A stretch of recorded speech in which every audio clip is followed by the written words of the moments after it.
game week 10 predictions on the agenda for today. We picked 5 juicy matchups coming up at the weekend to preview, predict. We'll have our takes, we'll debate, we'll banter in between. But guys, before we even get there, there's a topic that has absolutely taken over the timeline that we have to discuss. We got a Manchester United fan on the show for today to help us unpack it all. But before we get to any of that, if you haven't done so already, do me a favor, like the video down below, subscribe to the channel, weekly Premier League content here on Goals TV.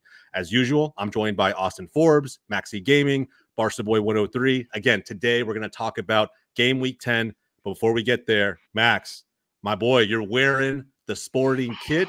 He's already simping for Ruben Amorim. I like the hire from a number of perspectives. I think there's some perspectives that also we can kind of nitpick a little bit and try to determine how well he's going to do coming into this version of Manchester United. But let's get the reaction, bro. How do you feel about this now that Ten Hag has come and gone? First things first, I feel bad for my boy Ten Hag. I really do. I really, really do, man. To be honest, I think anywhere he goes, I think he's going to do well. I think he's a fantastic manager. It just did not end up working out at United. United job is the hardest job in the world. It's the hardest job. There's so much pressure. There's so much going on behind the scenes that we don't even know. It's a very difficult job. So I do wish him best of luck. I'm hoping that he gets a job maybe at a Leverkusen if what's his name decides to go after the Madrid job, because I think Ancelotti this definitely has to be his last year. He's holding that job hostage, but I think I think like a job like that, I think he should be able to get, and I do wish him the best. We had a 6-year trophy drought. He won us 2 trophies. He's brought some joy back to United that I don't think a lot of us have felt in a while. Let me ask you this to get your reaction, because obviously, right, you do feel bad for Ten Hag, so there was some support for him. I think the United fan base is very split on Ten Hag's tenure with the club. What before we can easily talk about the negatives, right? That's why he got sacked. What did you like about him? What specifically? I like that he played the youngsters a lot. He had a lot of faith in Manu. He had a lot of faith in Garnacho. I like that even though there wasn't really a big style of play, he always found a way, and at least in tournaments, find a way to win. That was one of the things that we were lacking. It's just we were just not winning in FA Cup. We would get knocked out by fucking a third level team. Same thing in the energy drink cup, the Carabao Cup. There was a lot of things that I enjoyed from Ten Hag, and just besides the times that we lost and the language that he spoke after the loss, but it did feel like a lot of players did have a lot of respect for him, and us fans did too. So, but yeah, I mean, I don't know. I think I hope he's, wherever his next job is, he does well. But yeah. It sucks that it just didn't work out. I mean, yeah. Guys, how do you feel about that? Just hearing Max talk about Ten Hag. We've had this conversation, and not a couple weeks ago, right? We talked about whether or not United were kind of under Ten Hag, potentially on the cusp of entering some sort of banter era. Now I think United's kind of in Indio specifically have maybe cut that out now, found a manager that's more in line with what they think the club can be. We'll talk about Amorim here in a second, but do we feel that United under Ten Hag, that there were positives to realistically pull from that tenure? I mean, the trophies, of course, right? But beyond that, was he the right manager for United at the time? I mean, I don't know who else they could have got at that point. And of course, we don't know who said no. We don't know who they asked and might have said no. So, I mean, at the time, he could have been the best guy that was available, and there's a lot of unknown about it. But I think the biggest issue with him is, I think Max said it, he just didn't have that discernible style of play. And he did bring up a couple really good young players, but I mean, transfers, and again, we don't know. It could have not been his decision. United's such a mess behind the scenes, but they haven't really had really good transfers. And then guys who you think got brought in, who you think would really fit well, just didn't. And to me, his tenure was just a big roller coaster. And yes, he did win trophies, but to me, United's all about winning the Prem and going to the Champions League, not just winning the EFL Cup and the FA Cup. Fair. Hafid? Yeah. Yeah, I think it's I think he was the right manager to appoint at the time. I think it was between him and Pochettino. And of course, Ten Hag was doing really well at Ajax, and Pochettino wasn't doing great. I think he was just sacked from PSG. So I think it was the right appointment at the time. I think he had a good first year. The second year, it's been really downhill. I'm quite surprised that Ineos have pulled the trigger this early on the season after backing him and investing a lot in him this summer. If they didn't invest in him, they could have sacked him at any point. I would have been like, whatever. They would have just wanted to give him one more go, I guess. But to invest 200 million, spend 20 million on sacking him, that's 220 million in the space of 2-3 months on this one manager that didn't work out in the end.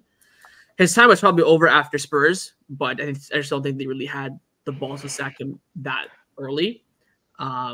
But I think getting the new manager in now makes a little bit of sense. I think you'll have the November international break to at least work with the players who don't go out for duty and get stuff going. Is a bit of a grace period to get everything integrated. But I think Ten Hag overall will be known as I wouldn't classify him as a failure, but I think he just did okay, which of course is not what United did. Mm-hmm. And to add to your point, there was actually, I want to say, 6+ months ago, maybe, or 4+ months ago, United secretly flew out a manager to speak to privately. No one knows who it was. I don't even know who it was. I did so much research, and it was, and I think it was Amorim, to be honest. I think Ineos was pressured by the fan base to keep Ten Hag after the FA Cup win. I think they were actually going to terminate him, but the pressure from the fan base is the reason why they end up keeping him.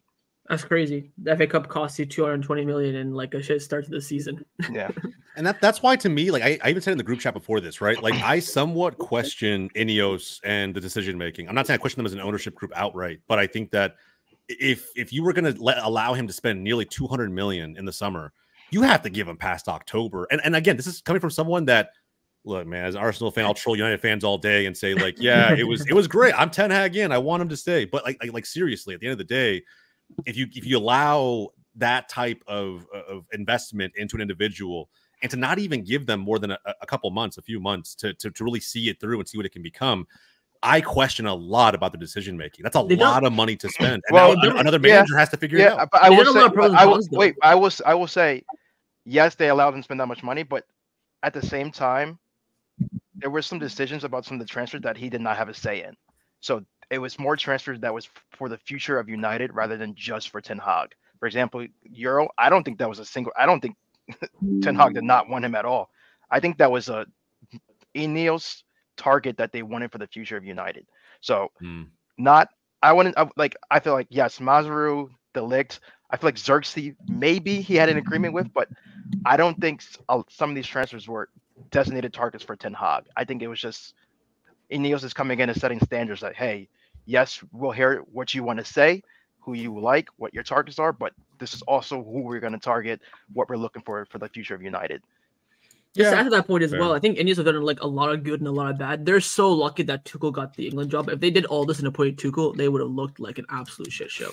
And not only sacking Ten Hag for 20 million, but also spending 10 million to get Ruben out of Sporting as well. But you have to give them credit for backing their manager. I mean, a lot of clubs complain that their manager isn't bad. They got him, backed him, so they've done a lot of good, but a lot of bad as well. And with the Ten Hag signings, yes, I think every signing he's made, apart from I think Lenny Yoro, he's worked with and has some sort of connection with in some sort of case. But he's not the one who spent 90 million on Anthony or 70 million on Casemiro. He's the one who identified them.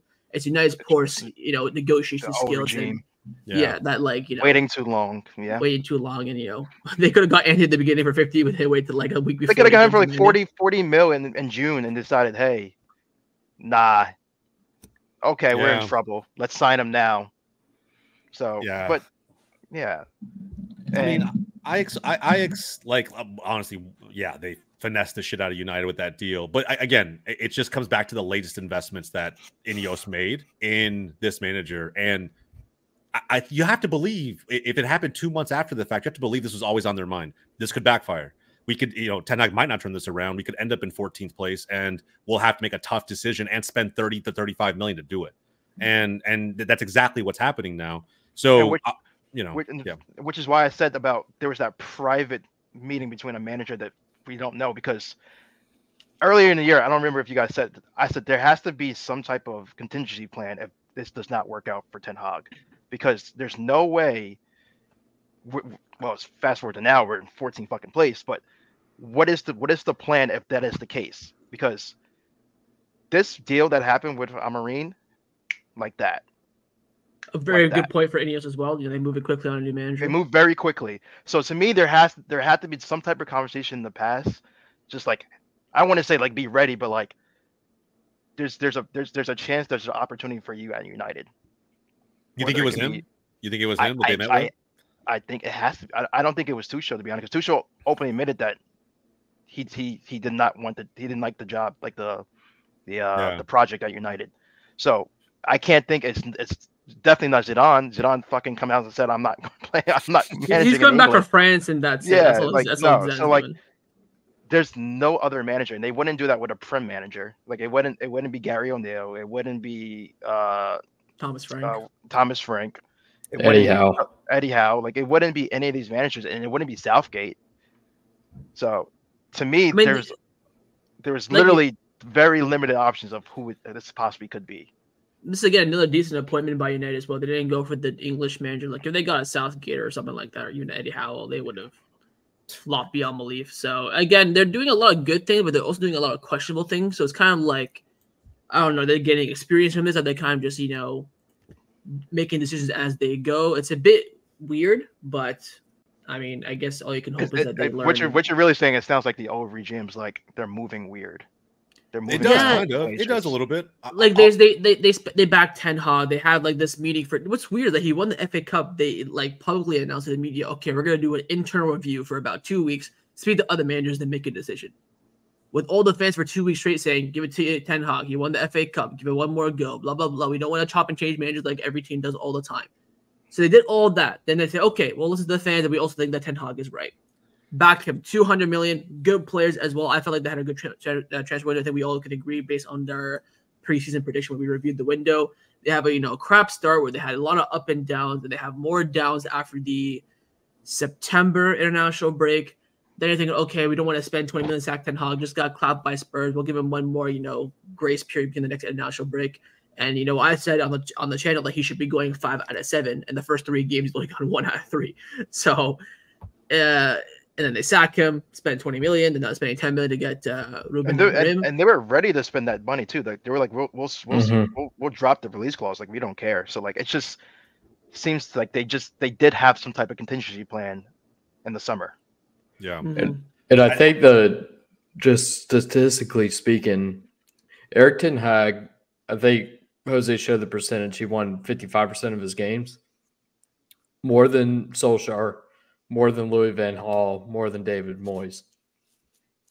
Yeah, I think even if you're counting trophies, I mean, he's probably one of the most successful ones outside of maybe Mourinho because of the fact it was a European trophy. But like, and he lasted Mourinho, he lasted less games than OGS did. Yeah, I mean, he did lose more though. Different ownership group, different leashes extended to the managers. Like there's some of that at play there too. But I see what you mean. Like it's not like his stint with United was a complete failure. It's just that I don't think United knew what they wanted when they went out and got Ten Hag. Record against the Big Six was disgusting as well. Yeah. And also they backed him with the new backroom. Sorry, Austin. They also backed him with new backroom staff this summer. Ruud van Nistelrooy came in. Someone else came in. I forget, some other bald Dutch guy. I forget who it was. But like they keep on backing and backing, and then all this to make a quick decision. This I would say we're about a quarter way through the season. So I guess if you're gonna make a decision now, it's better than doing it in Christmas when you're halfway through, I guess. But sure, which leads me to believe. I think Amorim was the guy they were talking to. They made a decision. I think the decision was because we're still in the cups of trying to get at least a European spot, And I think any further damage, it would be out of the question. So Yeah. I think this They was sacked the him very time. quickly after West Ham as well. Yeah. Yeah. So let's talk about Amorim really quick for a few minutes. So looking at him, right, and I don't want to try and like some people on the timeline are trying to dissect or even draw similarities between Amorim, kind of a hipster pick, operating outside of the top 5 in Europe, but achieving so many things, having players that would probably fit in well with United. We saw Ugarte already make the move, technically coming from Sporting, then to PSG, then to United. I think that there's a lot to like about him, but there's also a few question marks.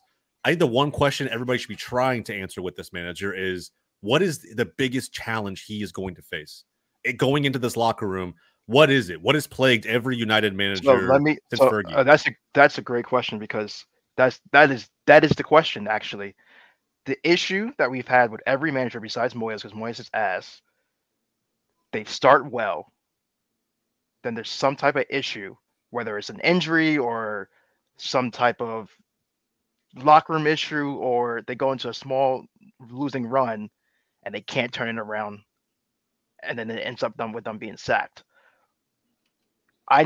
What we need to see from Amorim is the adversity level. Like how can you handle adversity when shit gets bad at United? Because that has been the biggest issue with United for the last, since Sir Alex Ferguson. Whenever, for example, Ten Hag, we were first year, excellent year, up until the Sevilla game. Martinez goes down, we had the worst run after that. And then there was the domino effect. Next year, number of injuries that caused us to place where we placed, and then a very sluggish start to this year. So same thing with Louis van Gaal. Like, we ended up 4th in the year and in a Champions League spot, but right after that, things just did not work out. Like, there's been such an issue with adversity at United that he needs to solve. Kind of, he's already going to have to face it, because we're in 14th.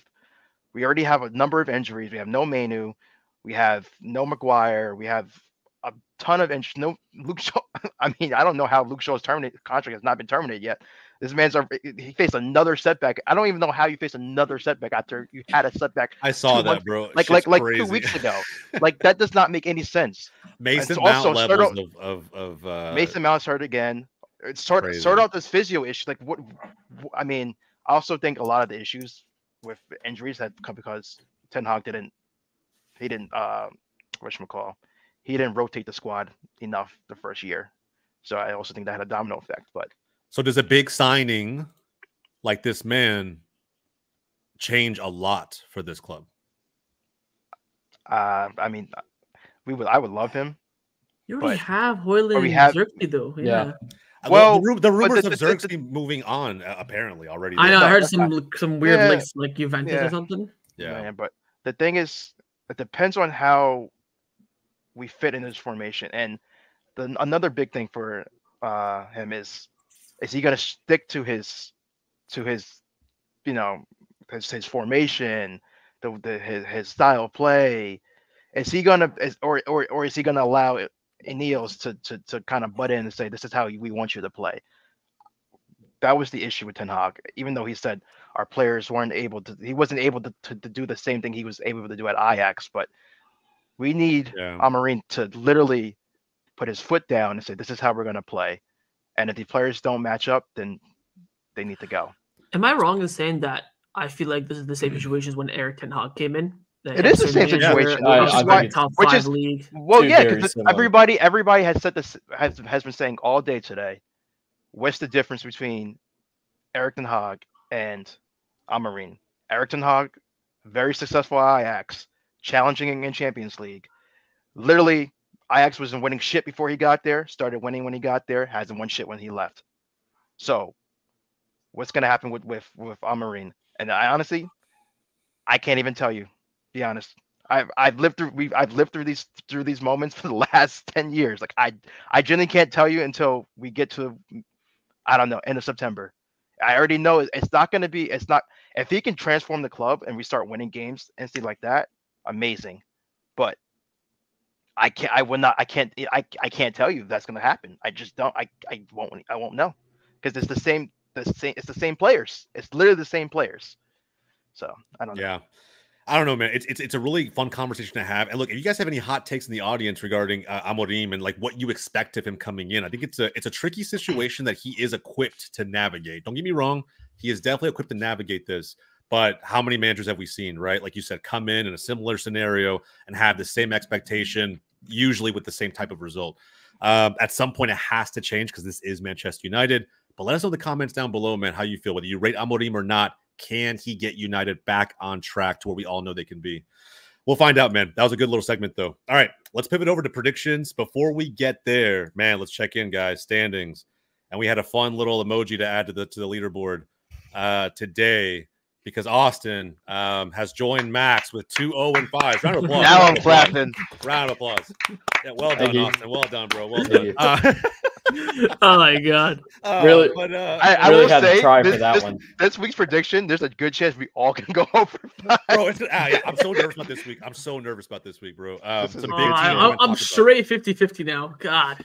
Yeah, bro. Positive. Last week, bro, I got one right. I am now 8 matches back from being 500. Like I'm Austin. Hey, I was getting clowned, and I'm about to catch up. Max Oh had my the god! best You week and last week. Austin and Jose are leveled. Oh my god! I know, bro. I got one right last week, man. I'm struggling, bro. I'm struggling. This shit's hard. It is. Austin. I think Austin's got some big weeks. The worst thing is the draws because the it's like you draws. choose a draw, and I mean that's only It's one an out L of if it doesn't 3. hit. Yeah, Because and then I swear to God, any draws that we always pick, it's like always a It never last is a minute draw. goal. It's a last minute goal, and then if it's a win, it's a last minute goal for a draw. Like it's like we can't fucking win. West Ham United, man. God damn, that game pissed me off, man. I ain't gonna lie. Like, I mean, statistically, we should get 33% of these right. statistically, yeah, that's not how it should And work. and me and Jose are at 33% right now. That's all I'm saying. Yeah, but it's crazy how like just weeks like vary, right? Like I said, exact same record, but you just had 2 very bad weeks, and I've just been super mediocre every single week. So it's like, I don't know, man. Give us a little bit of a break. Had in the one chat. 4 out of 5 for sure. Yeah, Yeah. bro. Whoever gets 5 out of 5, bro, I'm telling you, it's gonna be like a real reward for that because I don't know how it's gonna get done. We'll find out. Yeah, I have no idea, bro. No idea.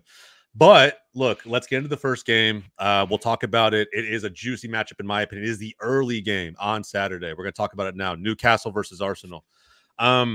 To me, look, as the Arsenal fan, I'll give my take, and I want to give my pick too. And then Hoffman can't fucking say that I'm piggybacking. Newcastle and Arsenal, bro. If you guys watch Chelsea versus Newcastle, it was an interesting game. Like just kind of watching that unfold. I thought Chelsea played really well. Obviously, it was at the Bridge, so it makes sense. I think that Newcastle's in a really weird spot. They give the energy, the hustle's always there. It's just these mistakes that appear time and time again. And I'm hoping that Arsenal can take advantage of it. I think at St. James's Park, this match is always juicy as hell. Like, we struggle going to St. James's Park. Last year, I think we were fortunate enough to get the better of them both, at St. James's Park and at the Emirates. But like the year before, bro, I feared playing against Eddie Howe's men. I really did. I couldn't even tell you how that match was going to go, and we lost one of those pretty comfortably 2-0. And so with this game, I mean, I know Newcastle isn't really the force that we all maybe thought they were going to be coming into the season. I know they had a lot of things to figure out. But as we stand right now, they're not scoring that many goals. They got 3 in the last 5. Arsenal, despite losing the players that we've lost, if you watch us play Liverpool, our back line at one point to close out the last 20 minutes of the game was Kivior, White, Timber, and Timber had to come off. Party was it? Party. And then we had to put Lewis Skelly in for Timber for the last 20 minutes. So, if we have to go with the makeshift back line again, I'm not like sweating bullets because that is the exact team that you want to test yourself against to see if our back line could hold up. One big mistake by Kivior and Salah drew the game for Liverpool. But look, bro, this game, it's a difficult one to pick. And if we talk about draws affecting our standings, at least as far as our predictions go on this show, Newcastle and United have not drawn any of the last 3 against one another. And so no one should ride the fence on this one, bro. I'm going to back Arsenal. I did hear some positive rumblings. I don't think Odegaard will be ready for this game, but I think he'll be ready in a week and a half's time. Super excited for that. I think we need him back. But, bro, we have to see Nwaneri. Have to see him. Like I'm done. I'm done with like just not giving him any fucking minutes. Like he has to play. I told you, man. It ain't like Barcelona out here. You gotta get okay, so you throw Lewis Skelly in, right? And keep in mind, I thought that would rather. Well, if he was the last, but he's the last option. No, Zinchenko's there. Okay. Zinchenko was there, and then I guess you could have had Kivior, who has experience playing left back, but he didn't trust any of. Well, Kivior had to come onto the field eventually, so but he didn't trust Zinchenko so much that he played a youngster at that left back position. If you can do that with him, I don't understand why you can't do it in the midfield. Like, I just don't get it. But anyway. I feel like this is the most difficult game of the week, in my opinion, to predict, because I don't know why, but for me personally, I just really rate St. James's Park as like an atmosphere and as a difficult away ground. And they have gotten the better of Arsenal over the years. But I think the last two Arsenal have won, if I'm not mistaken. Yeah. And, Newcastle, usually, especially when Newcastle are coming in on poor form, they're back at the, St. James's Park. It's always, different vibes. They also play tomorrow against Chelsea at St. James's Park. So it'll be back-to-back big games for them. So maybe, I don't know, expecting bigger crowds. But what do you prioritize, by the way, if you're Newcastle? You gotta win a fucking cup, man. Come on. They would kill their freaking cousins out there for a cup. Yeah. Jordan really would. Especially by the way, I stand corrected, by the way. Newcastle won 1-0 back in November last year. 1-0 at St. James's, they won 1-0. Oh, you just threw me off now. Fucking hell. I think it's really difficult. I think if Newcastle turn up, I think they will get a positive result, whether it's a draw or a win. I think it's really down to them more than Arsenal playing their game, because that Newcastle, when they're on it, you saw them last season against PSG. You can see them in a lot of big games, especially at St. James.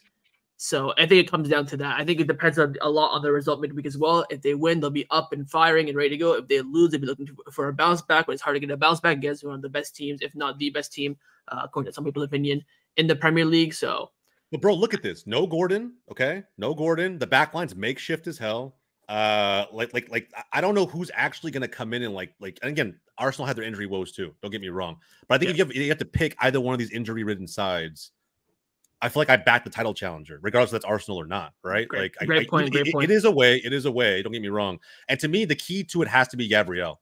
Gabriel has to be back for this game. I know Saliba's back, right? He's not hitting the game ban. Yeah, it was just the ban, the 1-game ban. But Gabriel, when he went down, I instantly thought this game, the last 20 minutes, is going to change entirely. Like, he's just so pivotal to the back line, despite what fans think about comparing him versus Saliba. I think he has to be back. Timber should be back. He was cramping more than anything else and being tired. But that knee knock, I don't know how serious it is. And I bet that won't tell anybody anything. You know how he is. So we'll literally find out game day if he's going to start or not.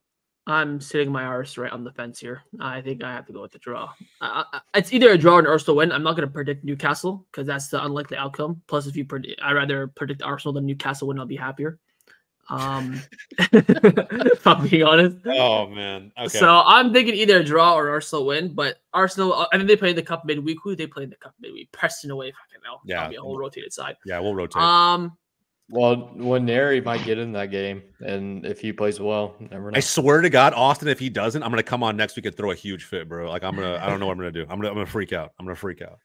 Because that's a no bullshit, no excuse reason for why he shouldn't start, to be honest. But you know what? I'm gonna continue my vibe. I'm gonna say Arsenal win. That way, if they draw points, stop, bro. I feel like you're trying to reverse jinx at this fucking point. Well, I predicted Arsenal the weekend. They drew against Liverpool. I enjoyed the tears a little bit, so I win either way if I always predicted Arsenal. So I feel like I'm gonna stick to that gun. I feel like there should have been more tears if you were a Liverpool fan. No, but if I say draw and then Arsenal win, I'll be pissed both ways because Arsenal fans are happy and I didn't get the points for the Yanks Roundtable. So fair enough. I'm back in Arsenal. You guys already know. So Austin, how are we feeling? I think, if I'm not mistaken, Newcastle got 10 points out of the first 12 that they could have gotten. They've gotten 2 in their last 5 games. Yeah. 2 draws in the last 5 games. Yep. There's a lot of injuries, and I think Arsenal has by far the better chance to get guys back than Newcastle does. So I'm gonna go with Arsenal to win.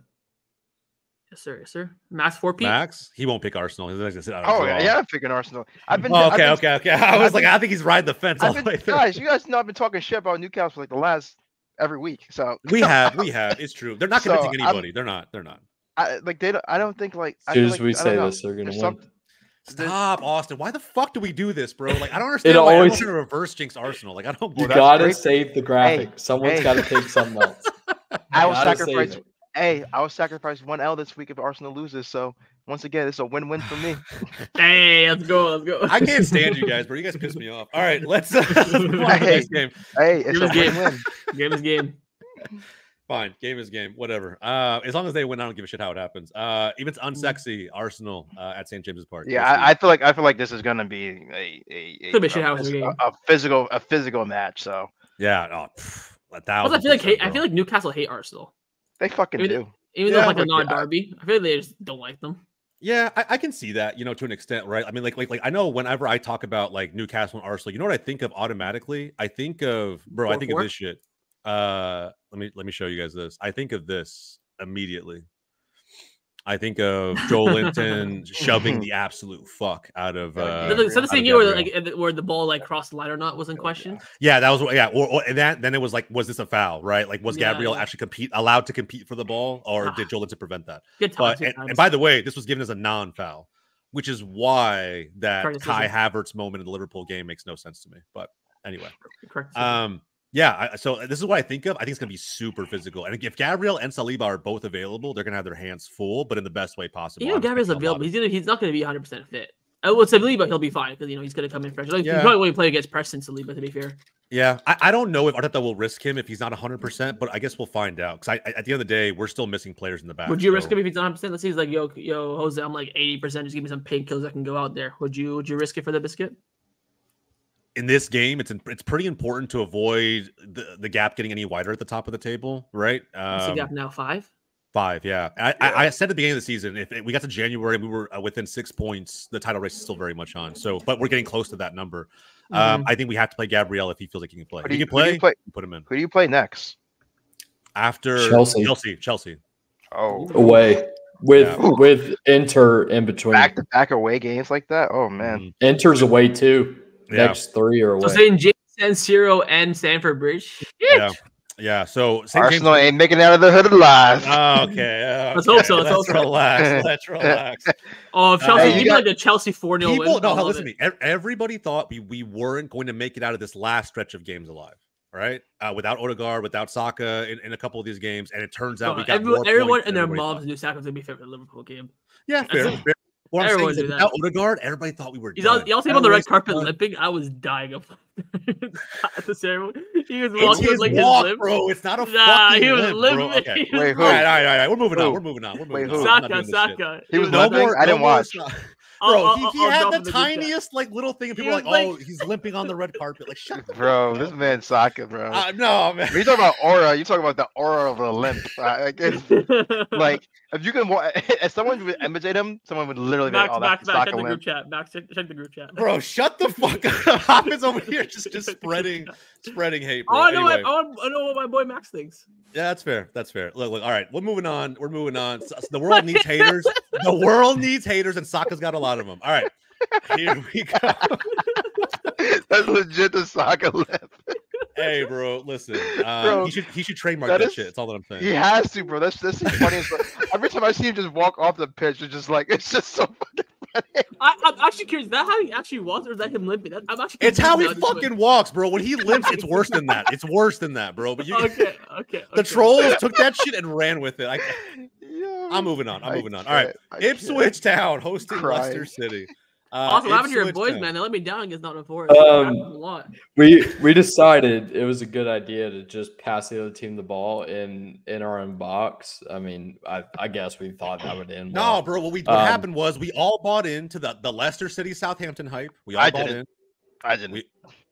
Austin was screaming in the group chat, bro. He was screaming. Well, a 2-0 comeback to win 3-2 is pretty fun, and we got to take our wins when we get them.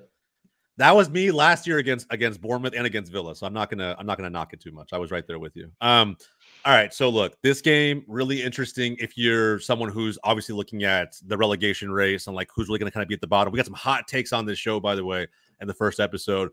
We have a head shaving bet riding on Ipswich Town, right? Mohammed made that fucking pick. If Ipswich Town win this game, we'll talk. We'll get off the take here in a second. But Hafid, if they win this game, you're not nervous at all. If Ipswich win? Yeah, about your bet? No, they're going down. Not at all? There's no way in hell? Mission impossible? Yeah. Again, name me 4 Ipswich players. I'm ready. That's not the point, bro. Who is the Ipswich manager? I don't even know his name. What? Oh, it's McKenna. Yeah, McKenna. Oh yeah, right, Kieran McKenna. Yeah, I was like, what? Forgot about that. But like, come on, man. Like they made no signing. If they made like free agent signings or signings where they brought in some experience, like what other teams do when they want to try and stay up, then sure. I think their game plan is just to get that little bit of Premier League money and bounce back down. Bro, they're 2 points off of Everton right now, in that top spot of the relegation battle. It's we're not even double digits this season yet. Well, we will be with this game. But with that said, Austin, talk to me, bro. Terrible loss against Forest. You guys go into this game against a team that, even if it's away, they're in that same kind of relegation zone, battle, if you will. How do you guys bounce back in a big way? Yeah, I mean, I hope we do. I just hope we play defense. I mean, that's the biggest thing. I think if you look at this game, the Premier League record for most goals in a match is 11. I think this game has a chance to beat that. That's insane, bro. I mean, we don't play defense. They don't play defense. They fly. The game last year was 1-1 at Ipswich. I mean, I feel like we have the better pedigree. We have the better players. Bro, you know what the problem is with Leicester, to be honest, man? Why is Ndidi, you were talking mad shit about Ndidi to start the season off. He's created more chances than almost any other player in your lineup. Yeah, it became our 10 last season, and I don't know why. I will be shocked if dating back to last season if he's not leading our team in assists. But it's got to rely on that front three of Mavididi, Fatawu, and Vardy to hopefully score more than our defense gives up, because James Justin has been absolutely terrible, even though he scored 2 goals at the Emirates. One of them was a banger, but he can't stop a nosebleed. Wout Faes is all over the place sometimes. Caleb Okoli looks lost. Maybe we get Yannick Vestergaard back in, which I never thought I would hope for him to be in our team. That's just kind of the state of us right now. But Ipswich hasn't won a game yet. We've at least won 2. They barely lost to Brentford, bro. Barely. Yeah, they did. Crazy. And it was 7 goals. And I think they had a red card in that game as well. Yeah, it was huge red card. Huge red card. Yeah, I can't remember who it was, but it was Clark. Yeah, so they got to replace him. I'm going to go with us. I think we'll win 4-2, something like that. Dude, and to top it off, man, like Calvin Phillips is struggling with Ipswich right now too. Like there's a lot going on there. We kind of have to unpack a little bit, but man, I want to back Ipswich in this moment. Austin mentioned it was a draw last season. I'm definitely not backing Ipswich. I'm either going to draw or Leicester win, but I think Ipswich has been alright at home this season. Because again, I think people underrate home atmosphere so much. That's why I'm pissed that Barcelona might play a game in Miami, because we're just losing that home atmosphere to a fucking neutral ground. Yeah, fair. But anyway, sidetrack. Leicester are the better team, so they should be winning this game. But no, is this early on a Saturday? It's at 11 Eastern because of time change. It's the mid-game block of games on Saturday. Yeah, I hate how the UK takes so long to change their time. Yeah. Yeah, it's the mid-game block. So, didn't they change their first? Because I don't have daylight saving time. No, they changed theirs. Oh, they first. did change theirs. Okay. Yeah. Or wait for ours to change. Okay. Yeah. So like, I look in this game. I value the home teams. I think these two sides are very close. Even closer than what the table actually predicts. I mean, if you look at just offensively what these two teams can do, I agree with what Austin said. I don't know about fucking 12 goals, but I can see like another 4-3 banger, right? Another 7-goal thriller like they did against Brentford. I think I'm putting a lot of stock into home. And I think I'm also like, at some point, Ipswich has to break the streak. They just do. We still... Go ahead. Oh, good. I was going to say, we still are only one of 2 teams that have scored in every match. But you in the last, like, what is it, 7 matches or whatever it is, like you both have the exact same amount of goals. 5 matches, you both have 7. So it's like, yeah, you score in every game, but like if Ipswich can do what they've done in some games and score in bunches, that may not matter too much. So, but they've also given up the second most amount of goals in the Prem. Yeah, that's fair. Don't forget, Leicester going to OT to midweek as well, so they got a midweek game. But Ipswich though, and we're the home team facing an away team that had a midweek game, which is also away from home. I need a hot take. Austin, I'm going Ipswich. Austin, do you expect Leicester to rotate, go full strength against United? Like, what's your thoughts? Would you take that a win against United over a win against Ipswich? Like, we'll go full-ish strength. Like, you might see Edward start up top. You might see like Jordan Ayew and Bobby D. Cordova-Reed, guys like that. Like, they have Premier League experience, but I mean, our whole team's just kind of dog shit. But I just forgot his name. Ollie Skip might play in that game. Like, guys like that. That's what I think. It's going to be a lot of teams. I might go draw with that, especially because I forgot they played midweek. So I'll go with a draw. But I firmly believe that Ipswich will win this game. If they do, I'll hold the L. Fair. Okay. Max? I'm going to back Leicester. I think Ipswich is no bueno. Leicester, no bueno. But yeah, but I think Leicester has something that Ipswich doesn't have. Jamie fucking Vardy. I see a fucking brace from Jamie Vardy. When I said the prediction for the season, they will stay up solely because of Jamie Vardy. I told you. He's literally one of the reasons why. So. He's gonna keep them up the season. He's gonna retire. He's gonna be in the top 10 and goals in the Premier League by the end of the year. How many more does he need? Like 10? Like 7 or something. Oh, he'll get that, no problem. Yeah. So I'm a back Leicester. I think Ipswich is. I don't know. I just think they suck. I don't know. It's not. Could not agree more. Could not agree more. So I ain't a hot takes. This is my one of that. I think if they lose, it's like whatever. At the end of the day, I don't really care. But I think why not? They get their first win this season. We'll see. You gotta go outrageous to get 5 out of 5. You gotta go against the curve. Yeah, that is what it is. And I know Austin's back in Leicester, so I'm not gonna ask him. All right, we got 3 Leicesters and 1 Ipswich. We'll see how it goes. Liverpool hosting Brighton in what seems to be maybe a trap game, potentially for Liverpool, coming off of Chelsea, then Arsenal, now going to a Brighton team that just really has shown that they're not scared to play against anybody. They drew against Wolves. They play Brighton in the midweek as well at the end. Oh, do they? Those back-to-back Brighton Liverpool. Wow, this makes this game very difficult then, because I think you give Brighton a chance to learn. Even if they lose midweek, they can easily turn that back around. If Brighton are gonna win, it's gonna be in the cup. It's not gonna be in the Prem. Yeah, fair. It's also at Anfield, right? So it's difficult to think about like someone going into Anfield and getting the result they need. But you never know. I mean, Chelsea almost, I guess, technically did it. Different team, right? The Forest loss was at Forest, right, for Liverpool? No, it's at Anfield. No, it was at Anfield. Okay. A little bit of a wrench there. Damn, this one's tough, bro. I mean, I'm gonna back Liverpool. I think again with the cup being midweek, if Brighton get a win or get a result, it's gonna be in that game. I think Brighton are a good team, but I feel like against the bigger sides this season, apart from Spurs, because Spurs are Spurs. Especially if Spurs didn't beat that win against United, I firmly believe they would have beaten Brighton. But just they always take a loss after a big win. Yeah. So I'm gonna back Liverpool for this game. I think it's gonna be quite not comfortable, but easy prediction. I feel like. Fair enough. Max, I'm curious, bro, about your pick because I mean, obviously, you hate Liverpool, so they have kept the most clean sheets in this competition. I mean, I hate Liverpool, but they've just been tough to beat, break down. It's just Paul Scholes, though, he called them at the beginning of the year being the best team in the league, and they've been proving him right a little bit. That's some underrated ball knowledge from Scholes. Yeah, one of the greatest of all time. Liverpool, I hate that they're doing this well. But they're good, man. They're good. Slot has them. I mean, he's also Slot he's pretty lucky inheriting, a guy named Salah and Virgil and Trent Alexander-Arnold and a couple other guys. So he may only have him for 1 year though. So Oh yeah, they're all gone. They're all fucking gone. So, but no, I mean, he's taking a good advantage of it too, though.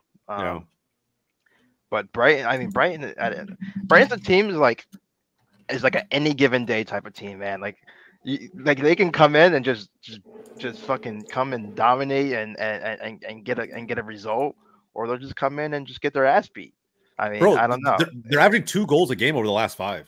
Like that's their average, and for a team that is being led by Danny Welbeck at the moment. So he's about to break. He's about to become their all-time goal scorer in the Premier League. I think he's like 1 or 2 goals away. Crazy, bro. Wow, crazy. Yeah. Now keep in mind, right? With that said, Minte will not be available. Joao Pedro still won't be available. And you have all the other injuries that they had prior to that, right? O'Reilly, March, Milner. Danny Welbeck is like rejuvenated. So like, it is, bro. He is 100%. So, I mean, I don't know. I scored against Newcastle away, get them that 1-0 win as well. Don't forget that. And I think Jota might be out for this. This might be the Darwin show. So keep in mind that may not be the most clinical finishing from Liverpool in this game. He's been getting a lot of good assists this season. I don't know his job is to score, but they're not running a link up play. Kind of like a camo of Lewandowski last season. It'd be crazy if Brighton got a draw out of this game. That's all I'm going to say. It would be for sure. This kind of smells like a draw, but I'm going to back Liverpool. I just think Liverpool is the best team in the Prem right now. So I'm gonna go draw to have another hot take in here. Mainly because of just I think it's difficult to beat a decent or good team twice. Keep these hot takes. I'm catching up. That's fair. That's fair. All I gotta do is bank on another max 0 for 5, and I'm right back where I need to be. So that's not gonna happen. That'll never happen again. Oh, I love it, lad. I love it. You're all playing. But it's happened twice. Out here. It won't happen. It's already happened twice. Yeah, we'll see. We'll see what happens, bro. I'm excited. But yeah, I'll back a draw. Let's just see what happens. I like to have a little bit of faith in the underdog, and I'll be the hipster here. That's fine. I'm gonna go Pool. I just think they're better, just flat out. And it's at Anfield. I know they already lost, but I mean, teams are allowed to lose games ever so often, unless you're trying to chase City for the title. Or unless you're saying this is Anfield, in which case I don't think you're allowed to lose that many games. But this is a fortress of a stadium, right? So we'll see. We'll see if they can hold up. Again, I'm still just not convinced by Liverpool. That's the biggest thing. Is like I expected them to, when we had our makeshift back line back in the last 20 minutes, to absolutely go for the game and go after it and try to win it. You know, even if it's at the Emirates, just didn't happen. So we'll see. We'll see. My doubts are still there a little bit. All right, the fourth preview. Tottenham, Villa. This is a crazy game for a number of reasons, right? You look at the table, right? Most importantly, look at the table and look where Tottenham are. They sit with 13 points at 8th. I think they have to win this game, in my opinion. They're home. They're at Tottenham Hotspur Stadium, right? And they're coming off of that 1-0 to a horrendously down bad Palace team. Like, there has to be an immediate response against Villa. No? They were so shit in that game. Crazy. Spurs. Oh my god. Thing is, when they start playing shit, it takes them a long time to get back to that level. This game being at home is a tiny bit of not an advantage, but a good positive on their side. But I think this, alongside the Arsenal game, is very, very hard to predict because Villa team is better. And your only argument you have against Villa is that it's away from home. Now they both play, of course, in the Cup as well. Villa are at home to Crystal Palace. And Spurs host City. So they're going to come into two big games, City and Villa back-to-back, both at the London Stadium. So I will say they win both? Probably not. I will say the other issue with Villa right now is that they can't score. I know, bro. They drew to a not very good or not very informed Bournemouth team at home. Well, they just beat Arsenal. Come on now. Can't forget that. Oh my God. Anyway, we're not going to have that conversation today. It's another day. And they drew to Ipswich. When you think about recent games where they've been on the road, they drew to Ipswich 2-2, and then they beat Fulham 3-1. And then that was right before the Bournemouth draw, and in a game that they probably should have won, seen it through. I don't know how Evan Nilsson got that late equalizer right at the very end, but it happens, and I expect them to bounce back. I think Unai Emery will have his men up for this game. Tottenham, I kind of agree with Hoffman. It's this is not even like an Arsenal thing. It's I don't know what it is, man. Mentality, maybe. At this point, when they go down, it's the history of the Tottenham. It's just the history. I guess, bro. I thought big games would really kind of change some of that, but this season, it's actually even started worse than it has in previous seasons. And so, bro, it feels like a draw. I'll be honest, it feels like a draw to me, but I want to give credit to Villa. Part of me wants to give credit to Villa. I don't know. Who wants to step out first with the prediction? I'm backing Spurs. I'm going to go Spurs. Oh, that's bro. Y'all said that with chess too. Really? All right. And quick. Yeah, I know. That's what I'm saying. I was like, yeah. I feel like this is a game where it's an important game for Spurs and more important for Ange because they have kind of dropped off in the table a little bit. So there's a little bit more pressure on their end. So I think Son's also back for the game, if I'm not mistaken. He should be back this week. He should be back. So I think he is.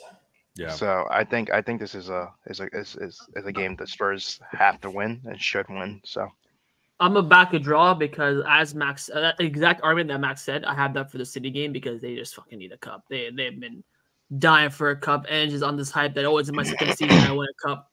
So I think I think if you offer them a win against City and a draw against Villa, they would take it.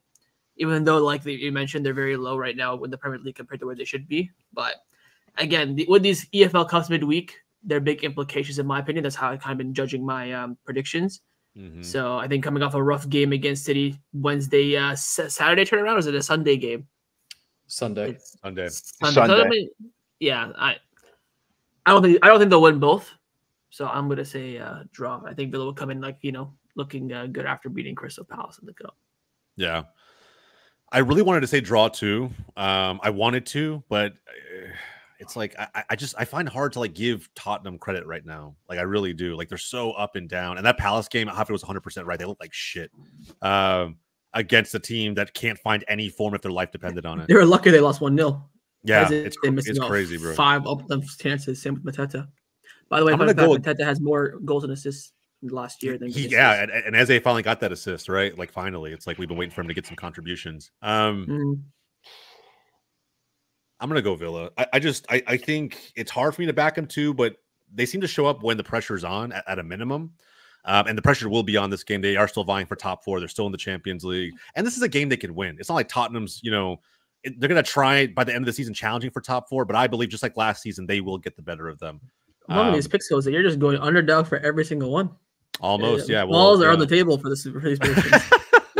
I took that 1 out of 5 last week personally. Yeah, bro, I'm gonna go Villa just because I think it's for whatever reason it feels a little bit better. It was that or draw, and I'll be a little bit different.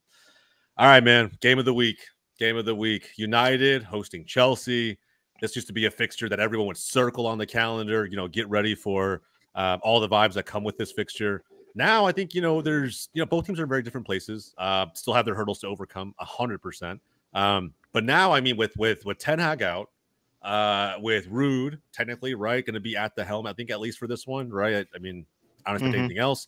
So, does United come into this feeling a little more rejuvenated, fresh, different look, maybe different tactics, different personnel? I don't know what Rude is really going to try and shake up in his short time as interim. I mean, new manager badge goes for every team, right?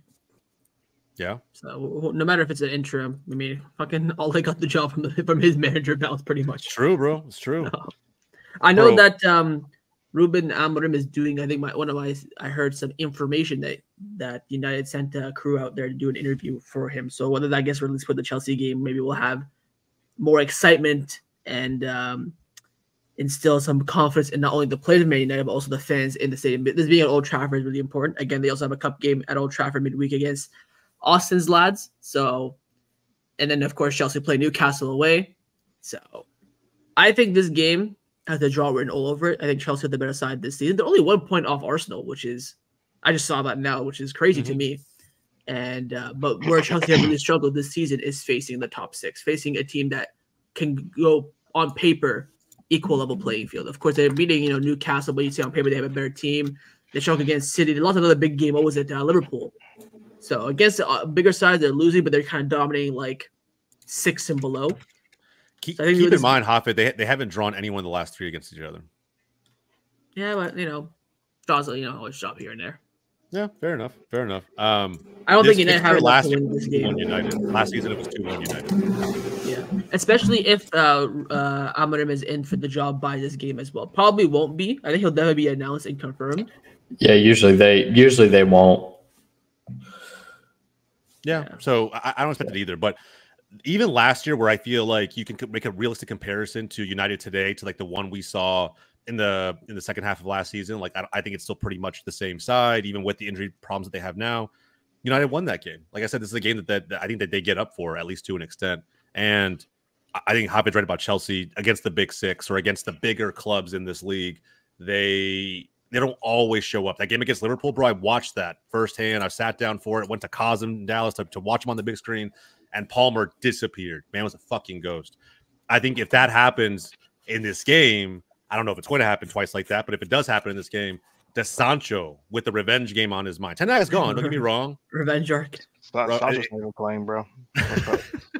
It's always Chelsea and Spurs that have such. I mean, I think Chelsea and United both have terrible records against the top 6, so it's gonna be the two bad records against each other. Because Tottenham nick a win here and there, like they did against United, but Chelsea and United are kind of known for not getting results against the top 6. I think what were the games last? I think they won last second with a Palmer hat-trick from that free kick at the bridge. Yeah, the first fixture was 2-1 United. Oh, they won that game 2-1. I think Palmer scored in that game as well. No, at Old Trafford last season. Yes, it was. Palmer. It was Palmer. So McTominay had 2 in that one. Remember? He's balling at Napoli. So yeah, Scotty out there doing it. Love that for Scotty.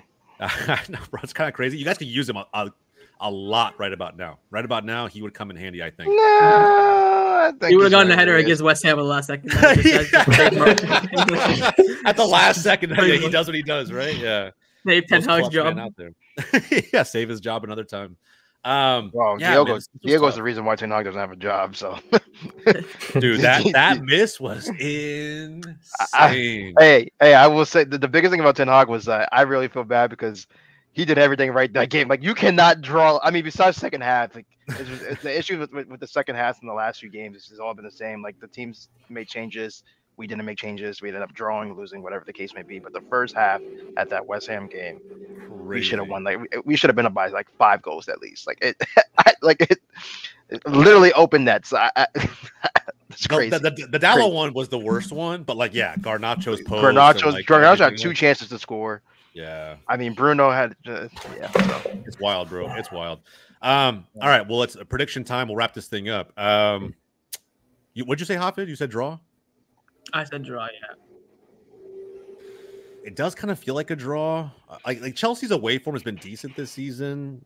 I would normally back the better team, and I do think that right now Chelsea are a better team. But this new manager bounce may be something. You gotta back Chelsea, Jose. Just finish your whole Shut entire life. Up, bro. I literally, I've been giving hot takes all the way through. I don't need to do it for every single match. Yeah, just gotta finish it. 5 out of 5 hot takes. I actually think even at Old Trafford, I still think with some of the question marks around United, that could be the hot take here, depending on who you are as a fan. To be fair, you could argue that you pick United as a hot take. Yeah. Yeah, Chelsea are top 5 right now. So, bro, give me United, Max. I'll back your boys. It's fucked me a little more this season than I like for it to. But I'll ride this hot take train all the way out. United, ride the storm, baby. 2-1 United. I'm looking at it, Freddie, and I'm like, okay, Chelsea's 5th, United's 14th. United just fired their manager. They have a caretaker in. But I'm looking at the odds, and United's like plus 155 and Chelsea's plus 150 to win. So they're almost even. And sometimes you trust Vegas. Sometimes you don't when they picked us to get 5,000 to 1 odds to win the league. You fucking you barely got relegated to this before. When they wanted to give you 100 to 1. Well, they've never done that again. Fair. But I think, like Jose said, I think Chelsea's a better team. Inter's been there. Yes, I think it would be a really close game because it is at Old Trafford and Rude's going to go in there. I think he's going to do well. And I mean, they're looking at Chelsea. It's like, how is United going to play? Don't know.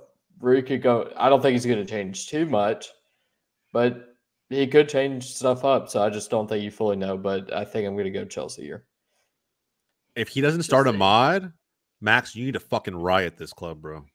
Like, you need to absolutely riot. I'm pretty sure he'll start. By the way, with Ten Hag leaving, Anthony's got no career at United. He's shipped. Before he left, they already told him that he can leave in January if he wants. So he'll be out for sure. Yeah, I don't know, Willie. He's gonna get bro, he has to. Like you take whatever you can for him at this point, 30 million, 40 million, whatever. There's a good amount. No, I'm saying, does Anthony want to leave? Probably. Well, now with Ten Hag gone, I don't see like a strong reason for him to stay. I don't know if he's like that wage bill.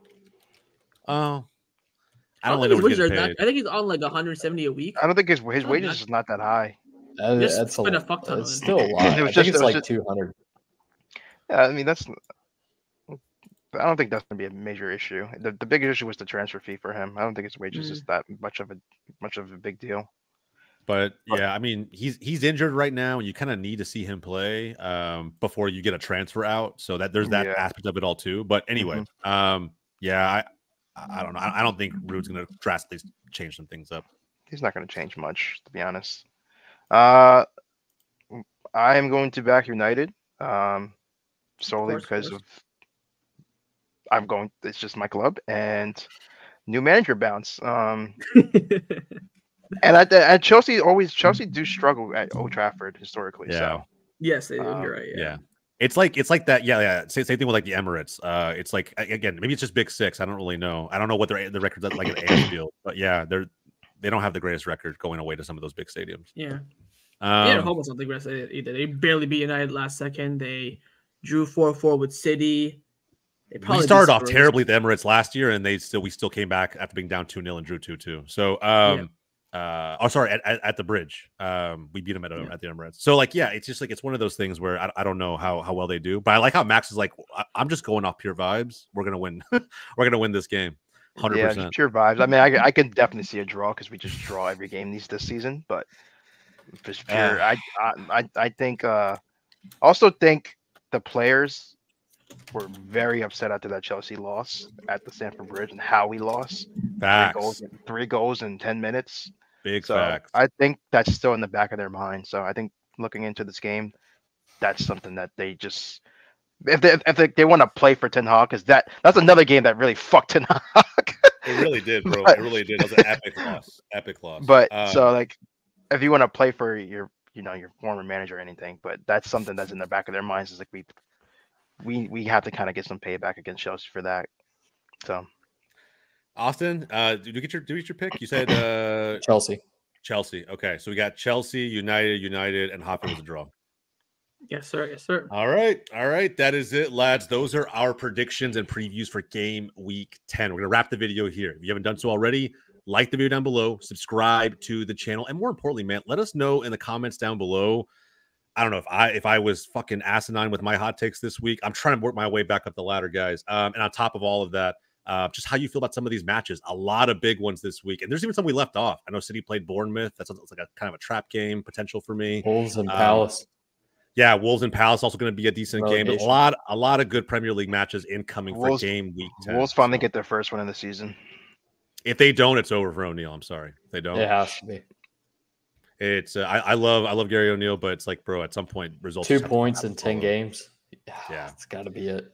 This is it. And maybe the same case for Glasner. Could be the battle of mid or the battle of hot seat managers, however you want to look at it. But either way, let us know down below who you're most excited to watch in the Premier League this weekend. For everybody here at Yanks at the Round Table, my name's Jose. That's Austin. That's Max. That's Hafid. We'll catch you guys next time.